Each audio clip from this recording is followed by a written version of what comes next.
Good morning. I'm Reverend Dori Hudson, and this is my email, doridinahudson@gmail.com. If you have any questions or suggestions, I would love to have you email me, and I will incorporate the questions in the next unit that we have. So our question today is, why do we have two creation stories? A lot of people don't even realize that we have two creation stories. And in the discussion part, that's what we're going to be dealing with. Now, during these 4 weeks, I'm going to look at the Torah, which is also called the Pentateuch. If you want, the Torah is the Hebrew, Pentateuch is the Greek word. And what it is the first 5 books of the Bible. But even more than that, the Torah is the heart of the Old Testament in the same way that the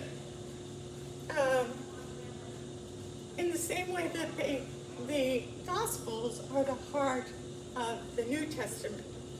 And so the Torah is made up of 5 books: Genesis, Exodus, Leviticus, Numbers, and Deuteronomy. I can see parents saying them along with me. So, and over this period of time, you see a change in theology of who the Hebrew people thought God was. So I want to just look at the timeline just a little bit so that we can see at what point different parts of the Torah were written. So we start way back here with Abraham. This is the Bronze Age, but I've chosen 2100 because we know from archaeology that there are a lot of Semitic people who come from the area of the Tigris-Euphrates Valley in Iraq, I think it is, come down into the area that we now call Israel. So that's the first piece of the timeline. We have Abraham. Abraham's relatives are all cities in that area. And in fact, he says that Abraham comes from the area of the Tigris-Euphrates and comes down into Israel. So it is likely that he may be a historic character who led a particular tribe. And God is always seen in the first part as God of our fathers, a very personal God, very tribal God, stays with our tribe, fights with our tribe against other tribes, and so on. The next person we have is Moses. Moses, most scholars put around 1350. Now, one of the things that we know is that there was a group of Semitic people who conquered Egypt and ruled Egypt for quite a long period of time. And when the Egyptians took back over their country from these Semitic people, they enslaved those people. And so you have Moses, who also may be a historic figure for a couple of reasons. One is Moses is an Egyptian name. It's not a Hebrew name. And secondly, the tradition is that he was raised in a palace. Well, the only way that he's going to see Pharaoh when he comes back to take away the slaves is by him already having a relationship with Pharaoh. You just didn't get in to see Pharaoh and talk to Pharaoh unless you were someone of high stature. And so we have Moses who comes. We also under Moses learn the name of God.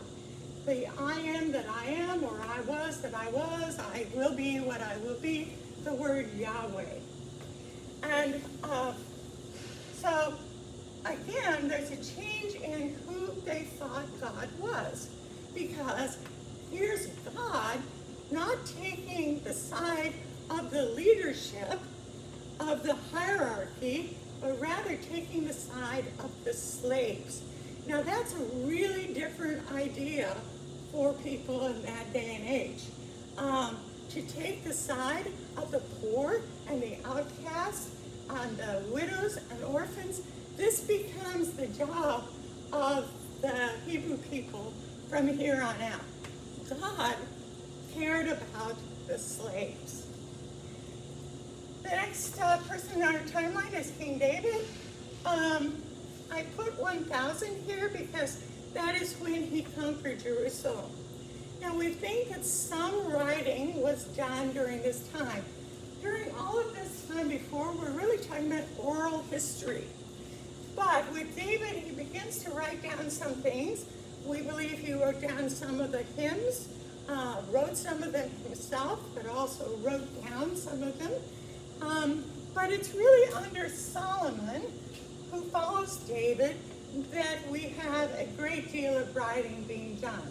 Because under Solomon, David, the stories that have been told about the Exodus and about the traditional stories coming of the tribal leaders before that, and so on, come with this writing down.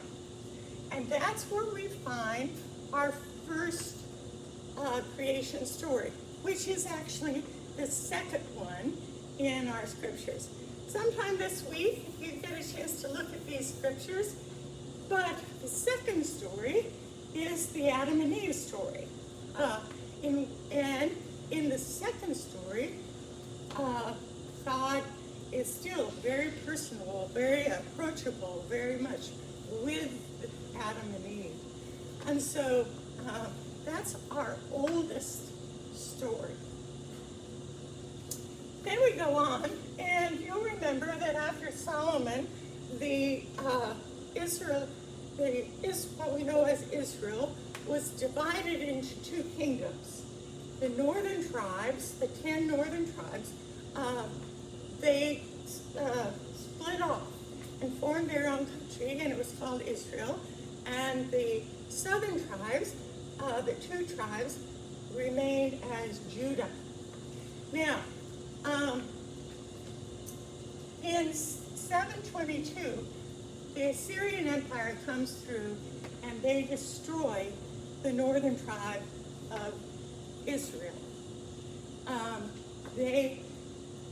And one of the ways of ruling people at that time was to take all the leadership away and move them to another country. Well, the Assyrians not only moved the people away, but they moved people in. And what's the matter with the Samaritans later on is that they're not Hebrew. They're people that got moved in with the Assyrians. And so the Assyrians destroyed the northern kingdom. We also know now that a lot of those people went to Judah. We know that the population of Judah doubled at this time. So they took in all these refugees of a country that had been their enemy for quite a number of years, for a long time, 200 years. We now know that they took in a tremendous number of immigrants. People just took them into their homes and cared for them. The next one I put up here is King Josiah. King Josiah was the grandson of King Manasseh. And Manasseh reestablished the pagan cult and let the whole temple and everything just go to ruin. And Josiah started a reform where he destroyed the pagan cults. He even went up into the old Syrian area and destroyed the pagan cults up there, and started to clean up the temple. And in the process, they find this book, this scroll, that is the basis of Deuteronomy. Now, what we don't know is whether it was written by the priests, or whether it came with the northern people, or whether it was there for a long time. We really don't know.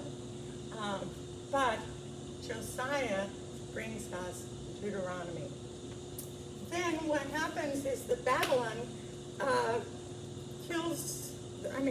takes over, captures the Assyrians and their empire, and takes the leadership of the Judah away. And remember that all this time, these people thought that God lived in the temple, and was their God. And so when Babylon destroys the temple, have they destroyed their God? And they go to Babylon and make this amazing discovery. God is still with them. And what the people who were priests did was they wrote down what they remembered of the Torah stories, but they added the second creation story, because they discovered that God was even bigger, that God was everywhere, that God was not just in their country and their God. And so when the Persians come and destroy the Babylonians, we have them taking back the version to Israel that is now our version of the Torah. Thank you so much. This ends the part of the Bible study that is on tape. As I said, it will be available for you come Monday morning. So